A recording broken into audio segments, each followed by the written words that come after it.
everyone, and welcome to Wild Moments brought to you by explore.org. We are very happy to be here. I haven't seen you in a while, and I haven't seen Mike in a while. Hi, Mike.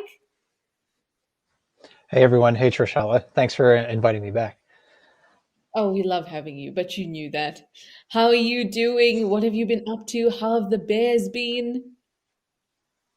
The Bears have been busy. They're some of them are super fat right now. They're coming up on their fattest point of the year, which is a fun time to watch the bear cams. And yeah, I feel like I don't have enough time for anything really. Like there's the bear cams, and then there's other cameras on Explore.org, and then there's just the time I just want to spend outside sitting and watching animals.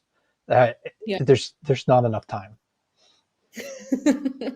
Well, hopefully, it's the days start to get longer. Unfortunately for you, I don't think that's going to be the case. But for over here in South Africa, for us, days will start to get longer, and we can spend more time watching animals. And if you can't, you can always watch the cams. And remember, everyone, that we are live and interactive, which means you can send through questions and comments. If this is your first time watching Wild Moments, please let us know. We love to say hi to new community members. And we have no theme for today. We're just going to go through some cool clips in the time that I have been away from you all. And it always feels longer than it actually is. I was only away for a week. But doing the Africam shows and the explore.org shows always feels like something that anchors my week. And when I miss them, I feel like weeks have passed. But we have a lot of hellos coming through. What I wanted to say to you, the point of me saying that was, I heard that there's been some interesting developments, both with the hippo at Enoro and with a new nest cam. Apparently, an Egyptian goose has built a nest very close to the camera at Stony Point, so it's just perfect, and we will watch those clips too. But first, some hellos before we get stuck into the first clip. Bridget McKinney, you are first up with a question. You wanted to know about that smaller hippo that came into the pan. We'll chat about it as soon as that clip comes up. And then you also say hello to both of us. Hi, Bridget. Zygote says namaste to me and to Mike. Namaste to you too, Zygote. Amberco, you say you really enjoy the variety of Thursday clips, and thank you to me and Mike. Thank you, Amber, for always being on board. And Mr. H UAE 87. Mr. HUAE 87 always has the best snacks, but today he's keeping it simple with a donut and some coffee. Nice. I am very simple today. Mike and I, we have very simple snacks or additions to the show. I'm assuming you just have some water, Mike. I do. Although a donut would be great. But I don't have any of those available. A donut would be great. This is completely off topic, but I saw on the KFC menu in South Africa, they now have a donut burger where it's two glazed donuts and a chicken fillet in the middle. I could I see don't- how that could work for some people because in some parts of the United States, chicken and waffles are a thing. So you get a piece of fried chicken, you have some waffles, you put some syrup on it, and people really enjoy that. So they like the savory and the saltiness of the chicken along with the sweetness of the syrup. So yeah, Wow, I could see how that could pair. I don't know if I would order it, interesting. but I could see how it could pair together. Yeah, I've never seen something like that in South Africa ever. So interesting and completely off topic. Kaoru says hi Trishala and Mike. Hi Kaoru. Bowl of kittens. You say hi Trishala and Mike and everyone. Just coffee today. Nice. Get. You say hi Trish and Mike's greetings from Utrecht, the Netherlands. I probably butchered that. 80 degrees Fahrenheit and tea with biscuits ready next to you. That sounds great. Dear NC, you say good morning from Seattle. You've got your coffee and you're ready for the show. Jean Gale says, so looking forward to today's show. Been missing a lot of viewing. Well, hopefully we'll be able to catch you up. Andy, you say you woke up just in time. Good day, everyone. Enjoying a stay-at-home vacation and now getting my wild on with you all. Nice. And Tris Vissup says, hello, everyone. And of course, Karu says, I forgot to say, I've got milk. We already knew it, Karu. We already knew it. All right, shall we get stuck into the very exciting first clip, which I'm sure that many of you, including us here at Africam, are now invested in? Let's have a look at the nest for the Egyptian goose at Stony Point. Oh, wow. So when Kirst was explaining this to me, she said that this Egyptian goose's nest is so perfectly positioned, you've been able to watch everything clearly. And I can see that. This is remind us, Trishella, this is within the protected reserve of the Stony Point penguin colony. Yes, yeah, it is. At the moment, the Western Cape in South Africa has been really having some awful weather. It's been very, very cold and windy, as it tends to be, as you can see as well. It's amazing what bird parents can endure to protect their eggs. In parts of North America, the early nesting birds, they'll sit on their eggs through snowstorms. They'll be buried under inches of snow, and Wow. they just deal with it. Of course, they're wearing a down feather coat on them, so Yes, that really helps. But even at the same time, I'm always amazed at sort of the ability of bird parents to endure weather for the sake of their eggs. absolutely. And the dedication is crazy.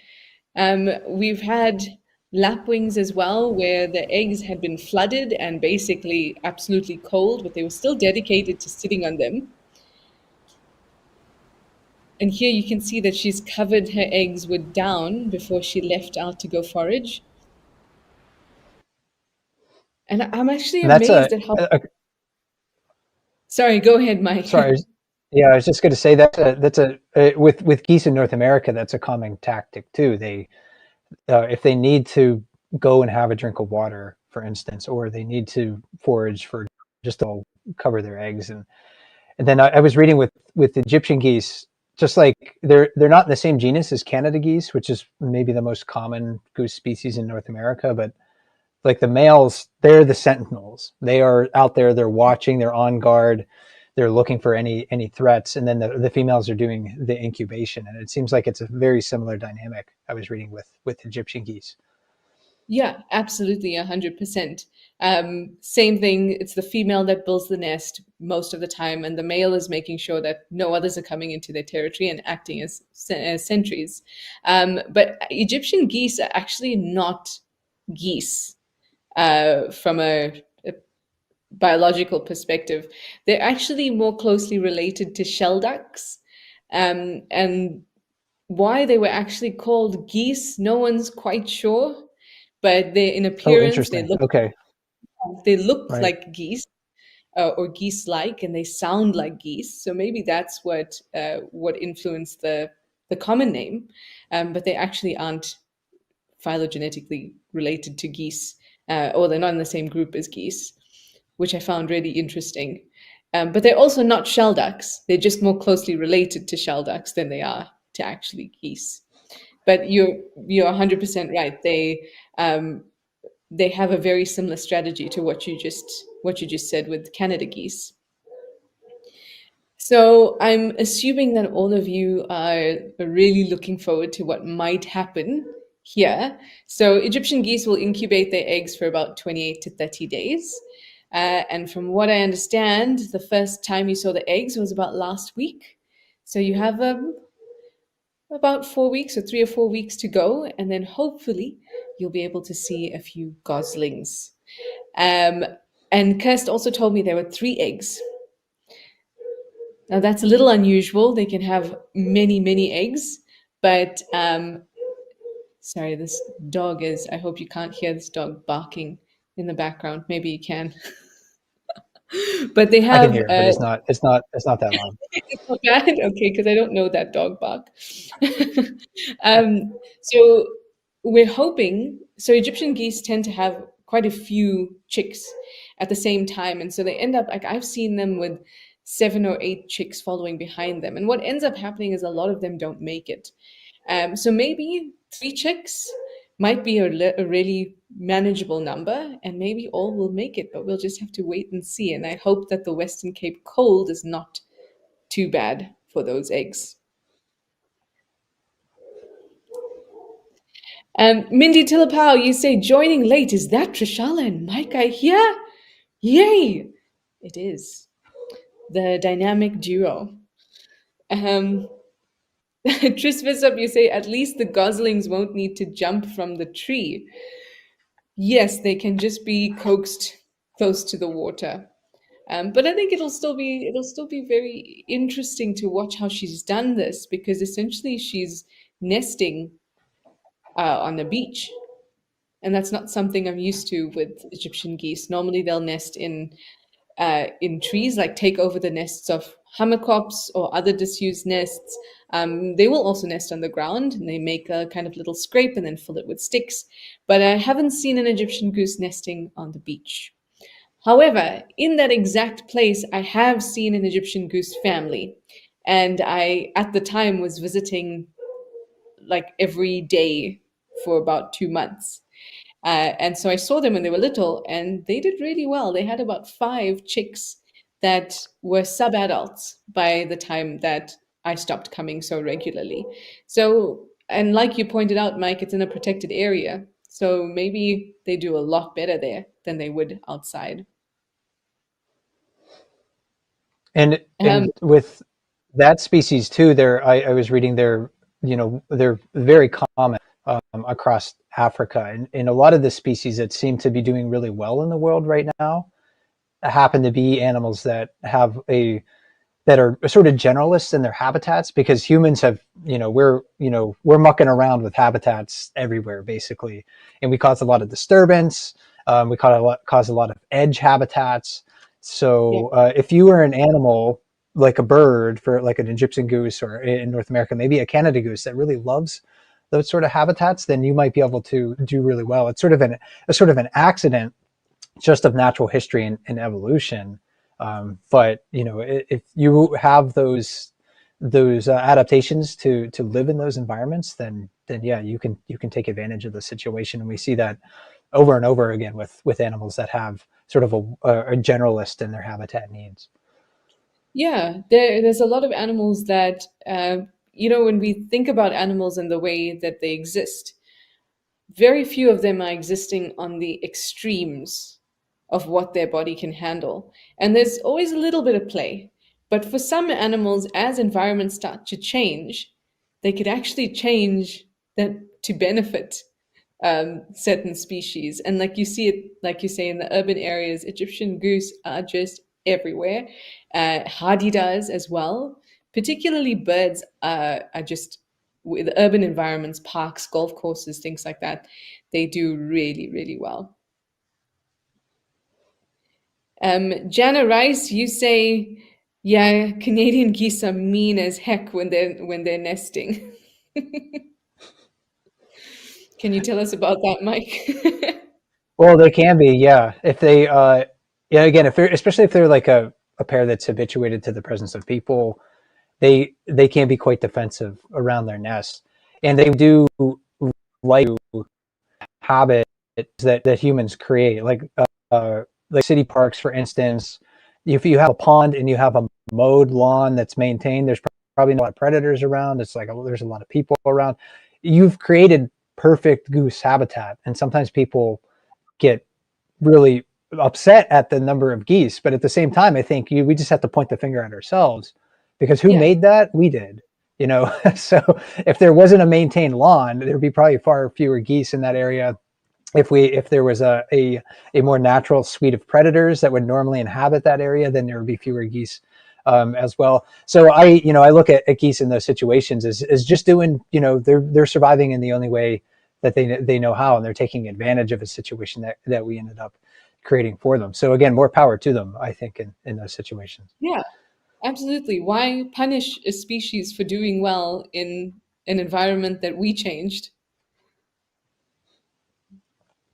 Yeah, they can be, yeah, again, just kind of normally aggressive, I would think, and they're intimidating too when they come up to you and they hiss, they stick their tongues out, They open their beaks. And if you ever, I've never been attacked by a wild goose, but domestic geese. I can't remember what species or breed they were, but big white geese, whatever we had when we were kids. They were super defensive. They did not like us. Yeah. We just had them at our house, and yeah, they would bite you, and you wouldn't think like a 20-pound animal really is that big of a threat to a person, but when they beat you with their wings, I mean, and their breast muscles are gigantic for flying, right? Yeah. So, yeah, I've been in that situation. It's certainly not fun. Well, glad to learn something new about you, Mike. Been beaten by a goose at, let's say, age 6. Yeah. So, I mean, Egyptian geese are very much are similar, but they are still very wary of humans. Obviously, less so in parks and areas where humans are constantly on foot, but in reserves, they are very, very wary and will fly away quite quickly. But they're incredibly aggressive towards other animals, especially when they're nesting. So, I mean, if we're lucky, maybe you'll see a penguin come up to the nest and have a bit of a look around. They tend to be curious, so we'll just have to wait and see. Anyway, how about we move on to the next clip? Another follow up Cool. or update, an animal that has been on the cameras for a while and that I was really hoping. So, while I was in the Sabi Sand most recently, I heard about a hippo carcass near in Nkoro, and I was really hoping it wasn't the hippo that we've been seeing in Nkoro Pan, who you have all named Hank. And thank goodness it's not, because next up we're going to see Hank.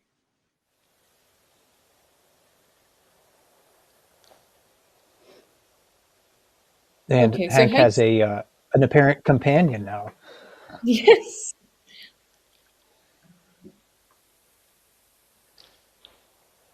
Hmm. I mean, it's very, very difficult to tell the sex of a hippo because the testes are all internal. So there's no way except maybe behavior and just sitting and watching a pod. And of course, if you see a female giving birth, then that's a great indicator. But other than that, there's not much else to tell us about the sex of a hippo.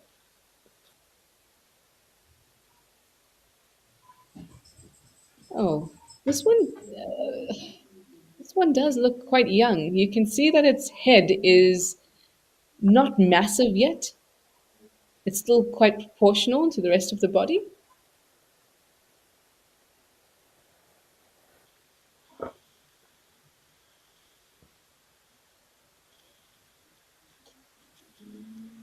Hmm.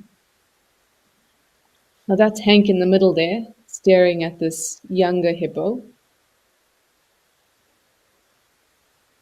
Kirst, maybe you could tell me when the smaller hippo joined, or in fact, any of you might be able to tell me. You've been watching this camera because Bridget McKinney wanted to know when the smaller hippo actually came to this pan.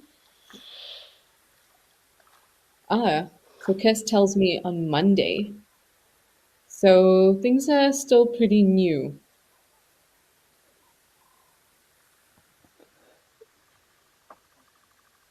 Trishala, we know that hippos can be defensive, and they're in a sense, a little territorial, and they like their personal space, but they also spend time close to other hippos.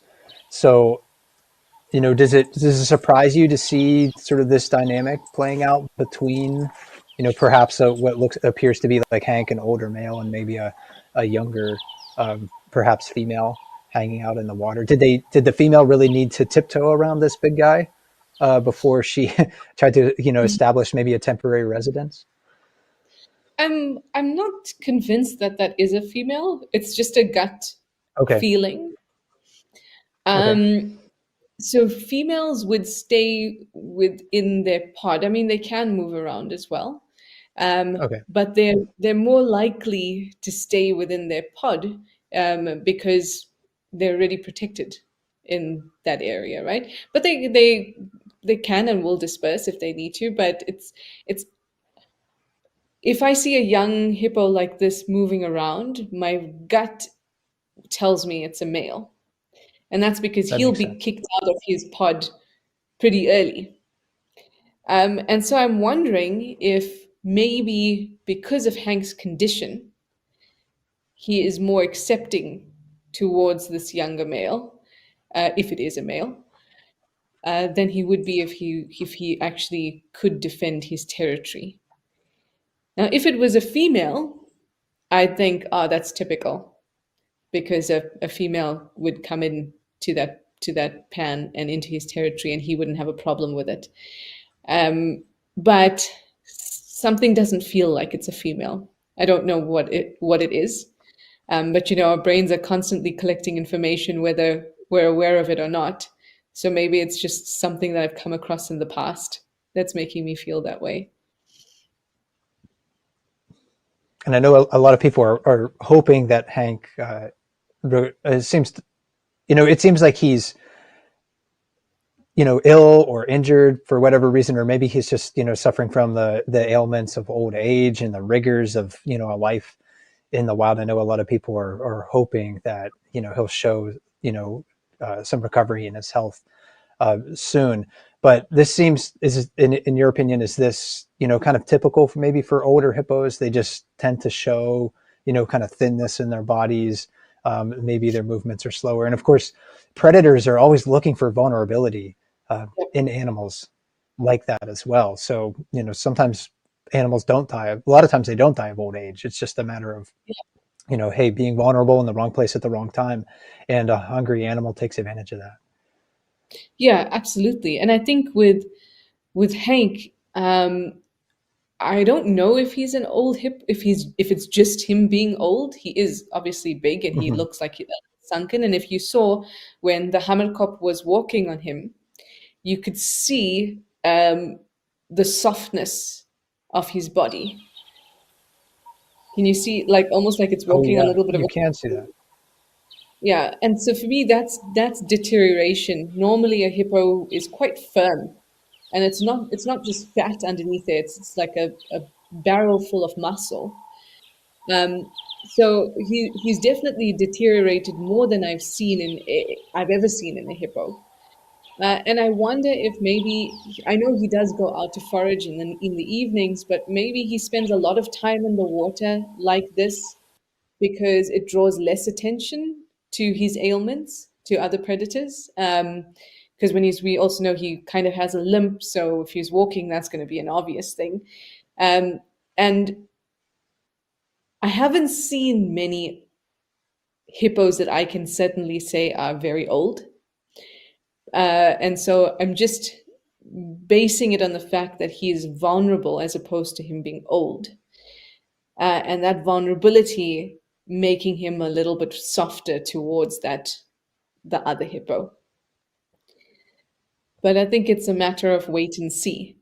If it is another female, I think that would be really, really cool. Hippos, like most animals, can mate till they're yeah, pretty much till they die. So if he can manage to sire more offspring before that, that would be fantastic.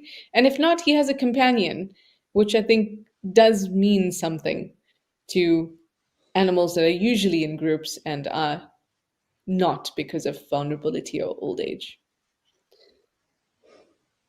Yeah, Uh, absolutely. And with he's showing you just what you described of him also shows like again the ability of animals to adapt to the circumstance, and that's one of the mhm. really interesting things that we get to see on the cameras again with a variety of different animal species. When we see them as individuals, we get to see that hey, this one, we can say what the average hippo is or the typical hippo is, but there's going to be a wide breadth of behaviors that make the typical hippo, and they're going to be able to adapt to the circumstances. If they are vulnerable, they don't want to show it.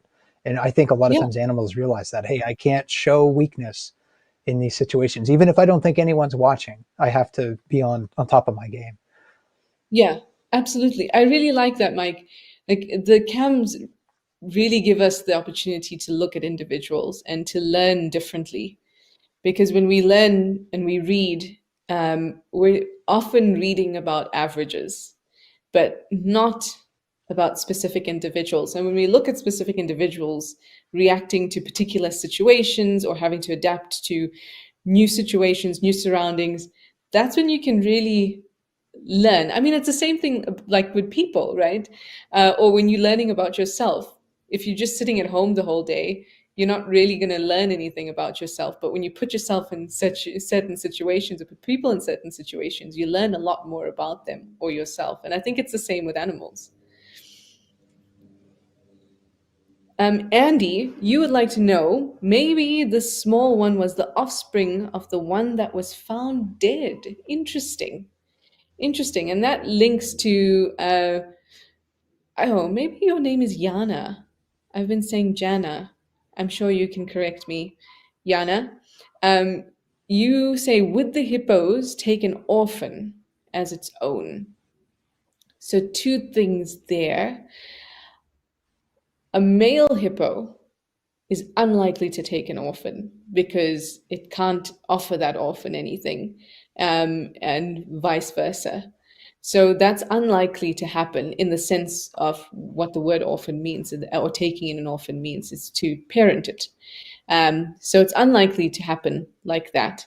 But the way that Andy is asking, maybe it's just an offspring of one that died at Encoro a couple of weeks back and is not actually dependent on an adult anymore, but sought safety with another hippo.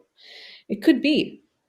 It definitely could be. We'll just have to, I don't know, see how it plays out. Maybe there's some guides. I'm not going back that side for a while, but I'll see if I can find something out. Maybe somebody else saw something and we can piece it together. Okay, we have Mike and I, this always happens. We have two clips and we've spoken for half an hour. But it's okay. Let's let's have a look at our next clip. And of course, it keeps questions coming. It doesn't even matter if it's from the Egyptian goose or from the hippo. Keep them coming. We're here to answer them. But for now, it was World Wild Dog Day on Monday. So how about we head over to Mabula and have a look ooh, at some wild dogs visiting the waterhole.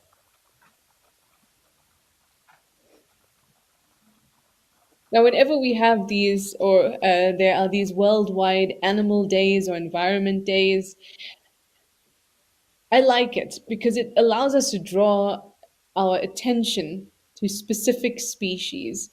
And even if we do nothing else but just draw our attention to them and give ourselves the opportunity to be curious and learn about them, I think that that's the seed of good conservation. I would agree. Yeah, it's that you have to start somewhere, right? You not Yeah. everybody can just learn about wild dogs and then the next day being like, I'm a wild dog protector and I'm going to commit my life to conserving these animals. But when we know about them, when we spread awareness, that's the first step in that process, and eventually that does lead people to committing their work, their volunteer time to protecting wild animals. And with dogs too, I mean, they're a part of our society, human societies across the planet. And then we see how family is just so important for many dog species, like wild dogs and wolves in North America. Yeah, and I think that a lot of the time, as humans, we look for animals that sort of reflect something we believe about ourselves, like having these family values and sort of anthropomorphizing, but um, feeling that bit of connection between us and wild dogs, and that, oh, wild dogs also have these families that they take care of, and they take care of their sick and they're injured, and they let their pups eat first and things like that. And learning about those things start to build the connection, and like you said, that's how it all begins. I sometimes, yeah, I wonder if we could look at, I don't know, we could find examples, good and bad examples of what humans would consider, um, you know, our a reflection of our own behavior in many different species. we so often compare ourselves to chimps, and I think maybe Yeah. that's because Western scientists just described chimpanzees maybe before bonobos, but bonobos are, they behave quite differently than chimps. And what would what would we see in human society? Would we see ourselves as warlike as we are if we first compared Uh-huh. ourselves to bonobos? Because bonobos aren't like that at all. Very very Yeah. different. Yeah, it is interesting. And I think it also, when we think about things like this, it also tells you a little bit about our own psychology, and the parts that we like to pick and choose about ourselves and our species and compare it to others. Um, but at the same time, if you can pick and choose even just the good stuff, and it allows you to put your foot in the door with conservation, or even just awareness, and even just learning about the environment and making it part of you as opposed to something that you watch or observe. It is a good start, but it is an interesting psychological discussion as well. And maybe that's too much for us to get into right now. But Trishal, I did want to ask you about, again, just give us like the basic rundown of African wild dogs, sort of like their basic natural history or maybe family life and their Yeah. conservation status in Africa. We had this Um, world, maybe Wild yeah. Dog Day, but so yeah, let's learn more about these animals specifically. So wild dogs are endangered. Here in South Africa, there's only about 600 breeding pairs left, or breeding individuals, not even pairs. So highly endangered. Very few groups that are spread across the continent that exceed 10 members. So highly endangered, generally due to habitat fragmentation. And also, wild dogs are incredible hunters, and they're pretty small. They weigh about 20 to 25 kgs, which means that they're really great at getting out of reserves and getting into farmlands and other areas where people are grazing their livestock. So that means that they've been the subject of persecution for a long, long time. And those two contributing factors, as well as disease in the past, like canine distemper, have really, the population's really taken a hit. So they're highly endangered. In on the continent, I think there's something like 6,000 pairs left, breeding pairs.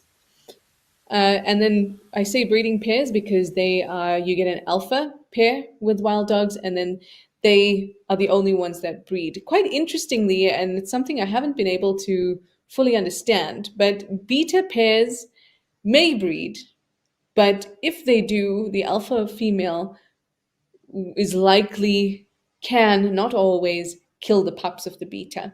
But I was wondering whether there is some sort of estrus suppression that is happening as a result of hierarchy. Anyway, that's a separate topic. And then on top of that, they have so most animals tend to give birth during the wet season where things are quite abundant. But with wild dogs, they tend to give birth around the dry season, towards the end of the dry season. And that's because it makes their prey easier to find, bush is thinner, but also um, prey tends to be a little bit weaker, especially if it's been a bad dry season. So that's great for the pups. And speaking of pups, from all canids, they can have the most pups in a litter out of all canids across the world. I think at most they could have something like 17, I think. Well, I that's sat, amazing. I don't know how they can yeah, handle that. in my experience, the most I've seen in a single litter was 11, which is a sight to behold. Just 11 puppies running around. I don't know how they managed to keep them all like in tow. And then they're coursing predators, so they chase down their prey. They can dispatch prey very, very quickly. Within 30 seconds, an animal will be done for. From the moment they are actually bitten to the moment there's nothing left, it can be as little as 30 seconds. Very, very, very quick.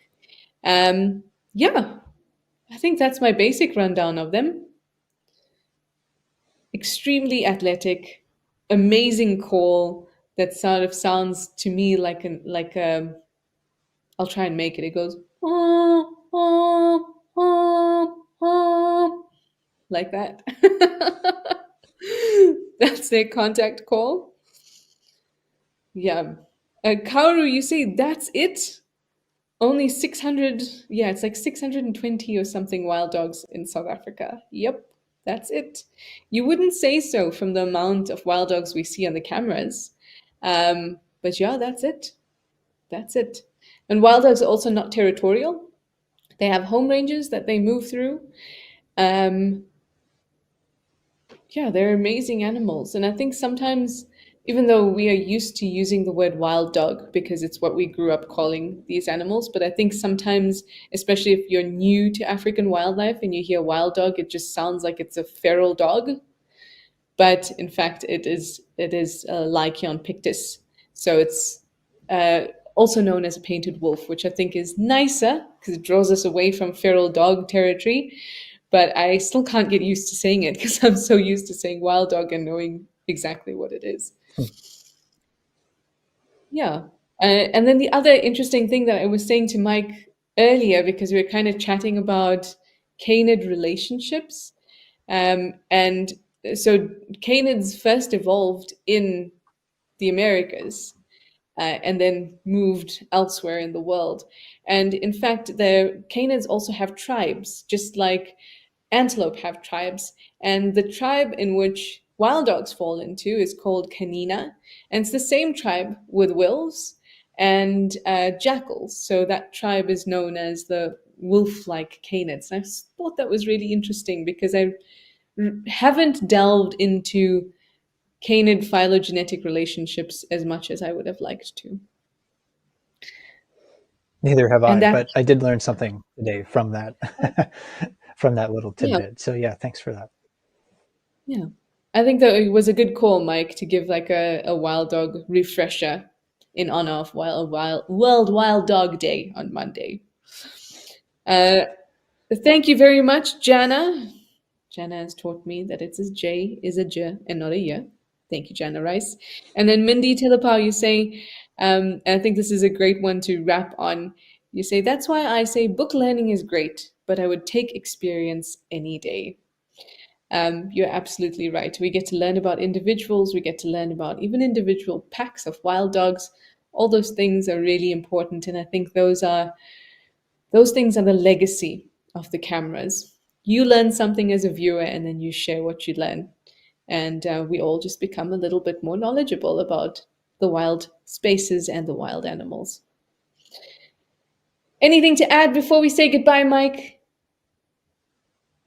Well, no, just thank you for letting me join the conversation once again. I always learn a ton when we have the opportunity to talk because it's again I've never been to Africa. Uh, I'd like to one day, but watching the cams is I think the next best thing. So thanks for sharing your expertise with me. My pleasure. I love it when you're on the show because I also learn so much from you. And it's the same when it comes to me and North American wildlife. I am an absolute novice. And if you ever do a show on North American wildlife, I'd love to have a look as well, because I'd love to learn about all the things that you're an expert in too. All right, Anyway, sounds good. time to say goodbye. Yes, we'll continue this dynamic duo on another occasion. Thanks for joining us, everyone. Thanks for your questions and your comments from us here at Africam and Explore.org and Mike and me. Thank you very much and see you again next time.